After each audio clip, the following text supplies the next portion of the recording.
The Refusal of the Ascetic, from The Life Divine by Sri Aurobindo, written way back in 1914. All this is the Brahman. This self is the Brahman, and the self is fourfold, beyond relation, featureless, unthinkable, in which all is still. Mandukya Upanishad. And still there is a beyond. For on the other side of the cosmic consciousness, there is attainable to us a consciousness yet more transcendent not only of the ego but of the cosmos itself, against which the universe seems to stand out like a petty picture against an immeasurable background. The supports the universal activity or perhaps only tolerates it. It embraces life with its vastness or else rejects it from its infinitude. If the materialist is justified from his point of view in insisting on matter as reality, the relative world as the sole thing of which we can in some sort be sure, and the beyond as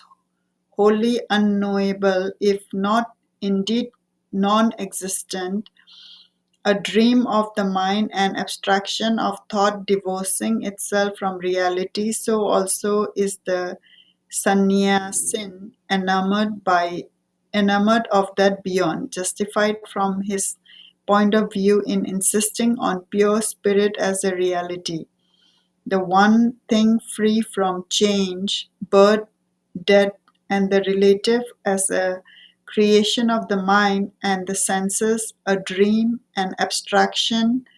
in the contrary sense of mentality withdrawing from the pure and eternal knowledge.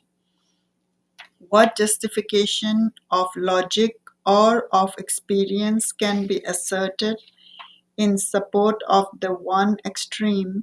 which cannot be met by an equally cogent logic and an equally valid experience at the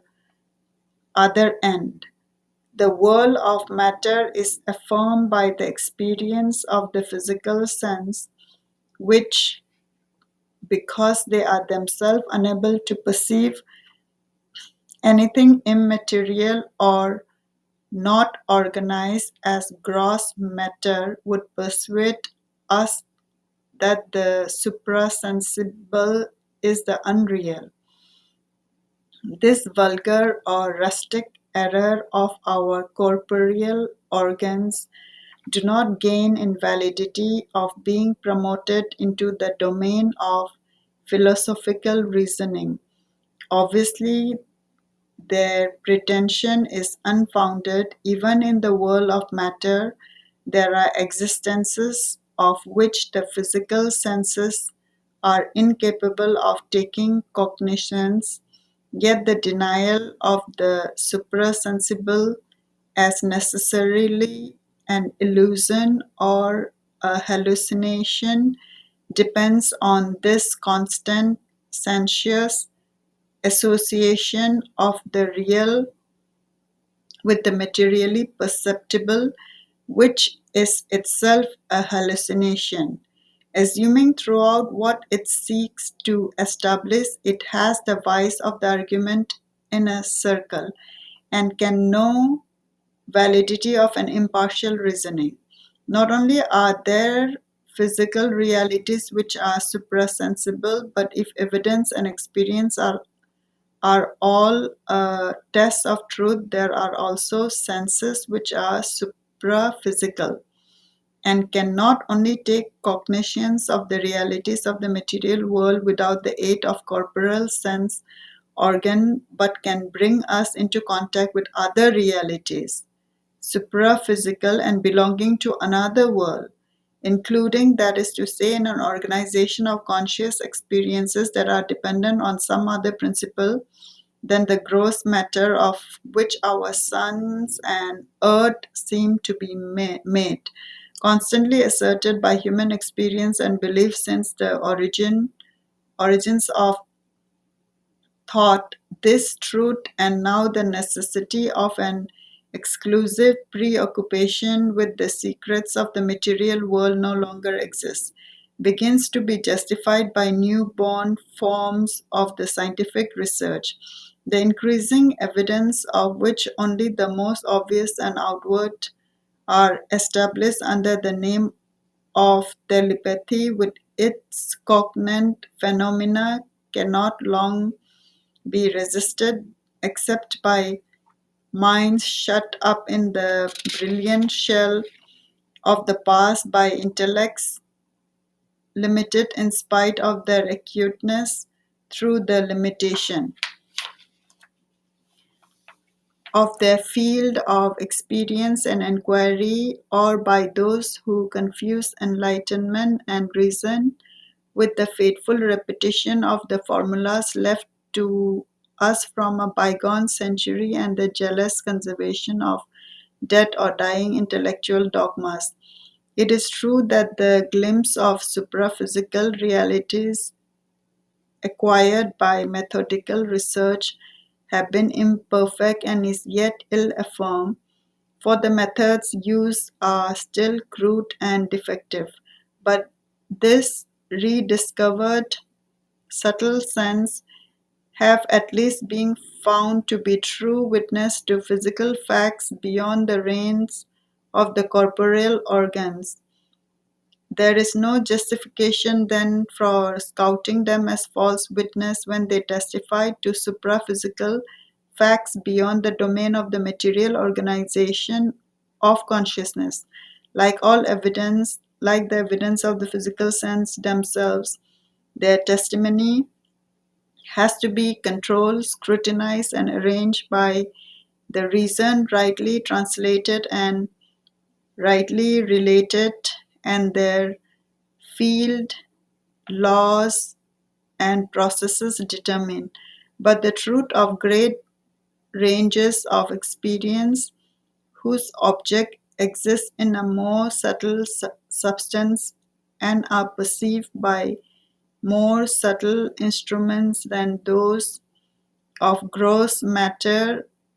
of than those of gross physical matter, claims in the end the same validity as the truth of the material universe. The worlds beyond exist. They have their universal rhythm, their grand line and formations, their self-existent laws and mighty energies, their lust and luminous means of knowledge, and here on our physical existence and in our physical body they exercise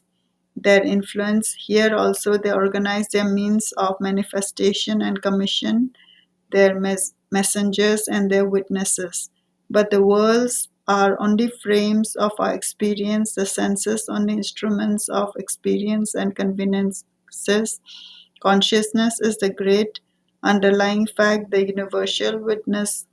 for whom the world is a field, the sense instruments to that witness, the worlds and their objects appeal for their reality, and for the one world or the many for the physical equality with the supraphysical. We have no other evidence that they exist. It has been argued that this is no relation peculiar to the constitution of humanity and its outlook upon an objective world, but the very nature of existence itself. All phenomenal existence consists of an observing consciousness and an active objectivity, and action cannot proceed without the witness because the universe exists only in or for the consciousness that observes and has no independent reality. It has been argued in reply that the material universe enjoys an eternal self existence. It was here before life and mind made their appearance. It will survive after they have disappeared and no longer trouble with their transient strivings and limited thoughts the eternal and inconsistent rhythm of the suns. The difference, though metaphysical in appearance, is yet of the utmost practical import, for it determines the whole outlook of man upon life, the goal that he shall assign for his efforts, and the field in which he shall circumscribe his energies, for it raises the question of the reality of cosmic existence, and more important still, the question of the value of human life. If we push the materialist conclusion far enough, and we arrive at an insignificant and unreality in the life of the individual and the race, which leaves us logically the option between either a feverish effort of the individual to snatch what he may from the transient existence to live his life as it is said, or a dispassionate and objectless service of the race and the individual, knowing well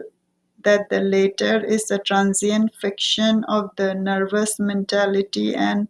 the former only a little long-lived collective form of the same regular nervous spasm of matter. We work or enjoy under the impulsion of a material energy which deceives us with the brief delusion of life and with the nobler delusion of an ethical aim and mental consummation. Materialism, like spiritual monism, arrive at a Maya that is and yet is not, is. For it is present and compelling, is not, for it is phenomenal and transitory in its work. At the other end, if we stress too much the unreality of the objective world, we arrive by a different road at similar but still more transient conclusions. The fictitious character of the individual ego and unreality and purposeless of human existence, the return into the non being or the rationalist absolute as the sole rational escape from the meaningless tangle of phenomenal life. And yet, the question cannot be solved by logic arguing on the data of our ordinary physical existence, for in those data there are always a hiatus of experience which renders all argument inconclusive. We have normally neither any definitive experience of a cosmic mind or supermind not bound up with the life of the individual body, nor on the other hand any firm limit of experience which would justify us in supposing that our subjective self really depend upon the physical frame, and can neither survive it nor enlarge itself beyond the individual body. Only by an extension of the field of our consciousness or an unhoped for increase in our instrument of knowledge can the ancient quarrel be decided. The extension of our consciousness to be satisfying must necessarily be an inner enlargement from the individual into the cosmic existence. For the witness, if he exists, is not the individual embodied mind born in the world, but that cosmic consciousness embracing the universe and appearing as an immanent intelligence in all its works, to which either world subsists eternally and really as its own active existence, or else from which it is born and into which it disappears by an act of knowledge or by an act of conscious power, nor organized mind, but that which calm and eternal broods equally in the living earth and the living human body, to which the mind and senses are dispensable instruments, is the witness of cosmic existence and its Lord. The possibility of a cosmic consciousness in humanity is coming slowly to be admitted in modern psychology, like the possibility of more elastic instruments of knowledge, although still classified even when its value and power are admitted as a hallucination. In the psychology of the East, it has always been recognized as a reality and the aim of our subjective progress. The essence of the passage over to this goal is the exceeding of the limits imposed on us by the ego sense, and at least a partaking, at most an identification with the self knowledge which broods secret in all life and in all that seems to us inanimate. Entering in that consciousness, we may continue to dwell like it upon universal existence. Then we become aware for all our terms of consciousness, and even our sensational experience begin to change of matter as one existence and of bodies as its formation, in which the one existence separates itself physically in the single body from itself in all other, and again by physical means establishes communication between these multitudinous points of its being. Mind we experience similarly, and life also as the same existence, once in its multiplicity, separating and reuniting itself in its domain by means appropriate to that movement. And if we choose, we can proceed further, and after passing through many linking stages, become aware of a supermind whose universal operation is the key to all lesser activities. Nor do we become merely conscious of this cosmic existence, but likewise conscious in it, receiving it in sensation, but also entering into it in awareness. In it we live as we lived before in the ego sense, active and more in contact, even unified more and more with other minds, other lives, other bodies than the organism we call ourselves, producing effects not only on our own moral and mental being and on the subjective being of others, but even on the physical world and its events by means nearer to the divine than those possible to our egoistic capacity, real than to the man who has had contact with it or lives in it, in this cosmic consciousness with a greater than the physical reality, real in itself, real in its effects and works, and as if it does real to the world which is its own total expression. So is the world real to it, but not as an independent existence. For is that higher and less hampered experience we perceive that consciousness and being are not different from each other, but all being is a supreme consciousness, all consciousness is self existence, eternal in itself, real in its work, and neither a dream nor an evolution. The world is real precisely because it exists only in consciousness. For it is a conscious energy, one with being that creates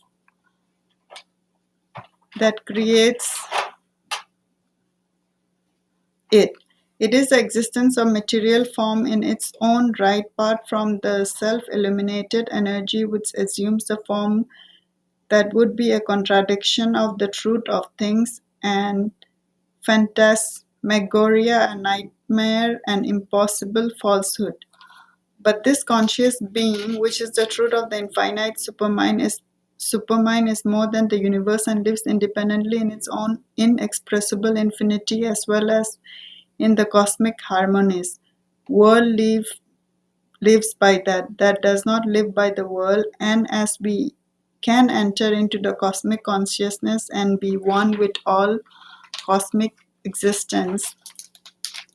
so we can enter into the world transcending consciousness and becomes superior to all the cosmic existence. And then arises the question which first occurred to us, whether this transcendence is necessarily also a rejection. What relation has this universe to the beyond? For at the gate of the transcendence stands that mere and perfect spirit described in the Upanishads, luminous, pure, sustaining the world, but inactive in it, without sinews of energy, without flaw of duality, without scar of division, unique, identical, free form of appearance of relation and multiplicity, the pure self of the Adventists and inactive Brahman and transcendent silence. And the mind, when it passes those gates, suddenly, without intermediate transition, receive a sense of the unreality of the world and the sole reality of the silence, which is one of the most powerful and convincing experience of which the human mind is capable. Here, in the perception of this true self or of the non being behind it, we have the starting point for a second negation, parallel at the other pole of the materialistic, but more complete, more final, more perilous in its effect of the individuals and collective, that here its potent call to the wider wilderness, the refusal of the ascetic. It is this revolt of spirit against matter that for 2000 years since Buddhism disturbed the balance of the old Aryan world has dominated increasingly the Indian mind. Not that the sense of the cosmic illusion is the whole of the Indian thought. There are other philosophical statements, other religious aspiration, nor has some attempt at an adjustment between the two terms being wanting even from the most extreme philosophies, but all have lived in the shadow of the great refusal and the final end of life. For all is the garb of the ascetic. The general conception of the existence has been permeated with the Buddhistic theory of the chain of karma and with the consequent antinomy of bondage and liberation, bondage by birth, liberation by cessation from birth. Therefore, all voices are joined into one consensus that not in this world of the dualities can there be our kingdom of heaven, but beyond, whether the joy of the eternal Vrindavan or high beatitude of Brahmaloka, beyond all manifestation in some ineffable nirvana, or where all separate experience is lost in the featureless unity of the indefinable existence. And through many centuries, a great army of shining witness saint and teachers, names sacred to Indian memory and dominant in Indian imagination, have borne always the same witness and swell always the same lofty, distant appeal, renunciation, renunciation of the sole part of knowledge, acceptation of physical life, the act of the ignorance, cessation from birth, and the right use of human birth. The call of the spirit, the recoil from matter. For an age out of sympathy with the ascetic spirit, and throughout all the rest of the world, the hour of the anchorite may seem to have passed or to be passing. It is easy to attribute this great trend to the failing of vital energy in an ancient race, tired out by its burden, its one vast share in the common advance, exhausted by its many sided contribution to the sum of human effort and human knowledge. but we have seen that it corresponds to a truth of existence, a state of conscious realization which stands at the very summit of our possibility. In practice, also, the ascetic spirit is an indispensable element in the human perfection, and even its separate affirmation cannot be avoided so long as the race has not at the other end liberated its intellect and its vital habit from subjection to an always insistent animalism. We seek indeed a larger and completer affirmation. We perceive that in the Indian ascetic ideal, the great Vedantic formula, one without a second, has not being read sufficiently in the light of the other formula equally imperative. All this is the Brahman, the passionate aspiration of man upward to the divine has not been sufficiently related to the descending movement of the divine leaning downward to embrace eternally its manifestation. Its meaning in master has not been so well understood as its truth in the spirit. The reality which the sannyasin seeks has been grasped in its full height, but not as by the ancient Vedantins in its full extent and comprehensiveness. But in our completer affirmation, we must not minimize the part of the pure spiritual impulse, as we have seen how greatly materialism has served the ends of the divine, so we must acknowledge the still greater service rendered by asceticism to life. We shall preserve the truths of material science and its real utilities in the final harmony, many or even if all of its existing forms have to be broken or left aside. An even greater scruple of right preservation must guide us in our dealing with the legacy, however actually diminished or depreciated, of the Aryan past.